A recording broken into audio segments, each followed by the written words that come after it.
Pada hari ini saya berbicara mengenai darah, yaitu darah Yesus dicurahkan untuk keselamatan kita, untuk penebusan kita, untuk melayakkan kita berdoa kepada Tuhan, untuk menyucikan kita, untuk melindungi kita. Saudaraku, semua itu terdapat dalam darah Yesus. Saudaraku, untuk kesembuhan kita terdapat dalam darah Yesus. Karena tadi saudaraku memang firman Tuhan berkata, oleh bilur-bilur Yesus kamu sudah sembuh. Haleluya. Dan kita tahu pasti saudaraku, bilur Yesus tidak bisa dipisahkan dengan darah Yesus. Pada waktu itu dicambuk saudaraku, saudara dia berbilur-bilur dan darah mengalir saudaraku. Nanti saya terangkan lebih jelas saudaraku. Kamu ditebus bukan dengan emas dan perak, tapi kamu ditebus dengan darah yang mahal, darah anak domba yang tidak bercacat celah, yaitu darah Yesus. Saudara. Saya harap saudara semua pada hari ini memiliki darah Yesus dan mulai menerapkan darah Yesus dalam hidup saudara. Banyak juga anak Tuhan tidak menerapkan darah Yesus, tidak memakai darah Yesus, tidak memanfaatkan darah Yesus dalam hidupnya. Saudaraku, sayang sekali. Terus terang saya katakan kepada saudara, tiap hari saya mohon darah Yesus bagi saya, bagi istri saya, bagi anak-anak saya semua, satu persatu saya sebut namanya, supaya dibungkus oleh darah Yesus, dilindungi oleh darah Yesus, dan si jahat tidak bisa menjamah dia. Kalau darah anak domba, yang hanya anak domba, darahku berumur setahun tidak bercacat celah, bisa melepaskan bangsa Israel, anak sulungnya, daripada kematian. Dan malaikat maut tidak bisa menjamahnya, setan tidak bisa menjamahnya, apalagi darah Yesus yang sejati. Haleluya. Tepuk tangan darahku. Haleluya. Nah darahku, jangan jarang-jarang menerapkan darah Yesus. Tiap hari terapkan darah Yesus. Kenapa jarang? Sudah jadi topik mengenai darah Yesus sudah hilang daripada pemikiran mereka. Tetapi Tuhan Yesus memerintahkan secara khusus pada umat Israel memperingati Paskah sepanjang masa, selama-lamanya. Nah saudaraku, sampai pada zaman ini seharusnya kita lebih bergairah memperingati Paskah. Karena sekarang anak domba Paskah yang sejati, yaitu Tuhan Yesus Kristus telah mencurahkan darahnya. Nah, saudaraku yang kasih dalam nama Yesus, untuk tinggal saudaraku dalam Yesus perlu darah Yesus. Banyak sekali berkat daripada darah Yesus, melayakkan dan menyucikan. Oleh sebab itu tiap-tiap hari saya mohon darah Yesus, saya ulangi lagi saudaraku, dalam kehidupan saya dan keluarga saya. Dan ini membawa berkat yang besar bagi keluarga kami, perlindungan Tuhan yang teguh, jika setan tidak berkuasa menjamah kami. Dengan darah Yesus kita bisa bersekutu intim dengan Tuhan. Dengan darah Yesus kita disucikan, dan kita dapat masuk hadirat Tuhan. Ku masuk ruang Maha Kudus dengan bersalut darah Yesus. Maka Bapa di sorga, Tuhan tidak bisa menolak kita, karena dia darahnya yang kudus. Saya tidak kudus, tetapi darah Yesus mengkuduskan saya, saudaraku. Lalu kita sampaikan doa kita. Kita layak buat berdoa, masuk dalam ruang Maha Kudus. Pada waktu Yesus mati di kayu salib, saudaraku, tirai dalam bait Allah terbelah dua dari atas ke bawah, yang memisahkan bilik suci dan bilik Maha Suci.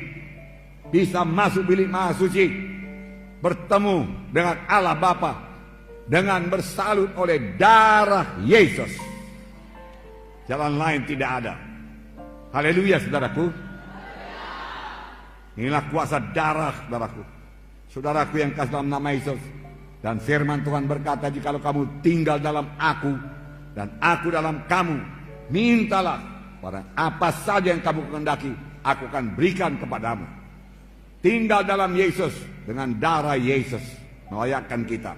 Dan firman Tuhan tinggal dalam saya, tinggal dalam saudara. Terutama mengenai darah Yesus. Kita mengerti dan kita percaya dan kita terapkan dalam hidup kita. Saudaraku, mintalah apa saja yang kamu kehendaki, maka kamu akan memperolehnya. Saya sudah minta kepada Tuhan keselamatan jiwa-jiwa pada malam ini, kesembuhan jiwa-jiwa pada malam ini. Mujizat Tuhan terjadi pada malam ini. Haleluya, saudaraku. Dan Tuhan akan mengabulkannya. Tuhan akan mengabulkannya. Haleluya. Tepuk tangannya meriah, saudaraku. Haleluya. Terima kasih Tuhan Yesus. Haleluya Tuhan. Terima kasih. Terima kasih Tuhan. Tuhan membedakan umat pilihannya dengan bukan umat pilihannya. Ada 9 tulah yang menimpa tanah Mesir sebelum tulah yang ke-10 yang membebaskan dia daripada perbudakan Mesir. Tulah pertama, air menjadi darah. Kalau sekarang kita buka keran, keluar darah. Kalau sekarang kita gali sumur, keluar darah. Kalau begitu kita pergi sungai Deli jadi darah. Ke sungai Babura jadi darah. Darah, saudaraku. Bau sekali, saudaraku. Mana-mana, saudaraku. Tentu sangat susah, saudaraku. Nah, ini jadi di tanah Mesir. Firaun berkata, oke, berangkat kalian, berangkat. Tapi lenyapkan dulu darah ini. Lalu Musa berdoa, saudaraku. Berubah kembali jadi air. Datang tulah kedua, yaitu katak memenuhi tanah Mesir. Katak memenuhi tanah Mesir, bukan ulat bulu ya. Katak, di mana-mana katak, tempat tidur katak. Saudara buka peti es katak, saudaraku. Saudara angkat, saudaraku, tudung saji, melihat makanan, dalamnya ada katak, saudaraku. Saudara mau tidur, ada katak, saudaraku. Katak di mana-mana, saudaraku. Di ruang tamu ada katak, saudaraku. Katak. Firaun berkata, berangkat. Ya. Bebaskan dari kata ini. Kata mati semua, saudaraku. Bau busuk memenuhi tanah Mesir. Itulah ketiga nyamuk yang sangat banyak. Bahkan debu menjadi nyamuk di tanah Mesir. Firaun masih meraskan hatinya. Itulah keempat lalat pikat. Itulah kelima penyakit sampar pada ternak. Firaun meraskan hatinya. Tidak bisa pergi. Itulah keenam bisul, saudaraku. Bisul. Dokter-dokter juga kena bisul, saudaraku. Semua kena bisul, saudaraku. Bisul di mana-mana. Wah, luar biasa, saudaraku. Saya belum pernah melihat yang seperti ini, saudaraku. Juga tidak bisa bebas. Tulah ke-7 hujan es. Tulah ke-8 belalang. Tulah ke-9 seluruh Mesir gelap gulita. Gelap gulita. Tangan tidak bisa dilihat, saudaraku. Begitu gelap gulita, saudaraku. Tibalah tulah yang ke-10 yang membebaskan bangsa Israel, yaitu kematian anak sulung dari manusia dan binatang. Tuhan menyuruh malaikat maut menjalani seluruh tanah Mesir.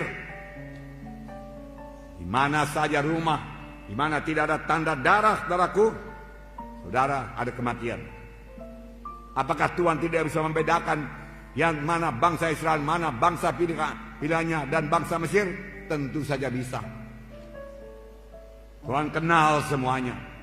Tapi mengapa Tuhan menyuruh sembelih domba Paskah? Karena Tuhan mau mengajarkan satu prinsip keselamatan, saudaraku. Prinsip kebebasan daripada kematian. Prinsip untuk beroleh hidup yang kekal, yaitu melalui darah. Diajarkannya kepada bangsa pilihannya melalui darah anak domba, saudaraku. Dia mau mengajarkan penebusan hanya oleh darah, keselamatan hanya oleh darah, kehidupan hanya oleh darah. Darah anak domba, saudaraku.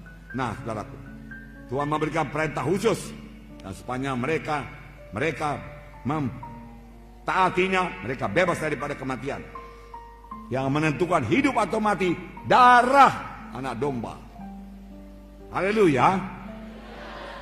Sampai sekarang yang menentukan keselamatan saudara ialah darah anak domba Allah yang sejati, yaitu darah Yesus.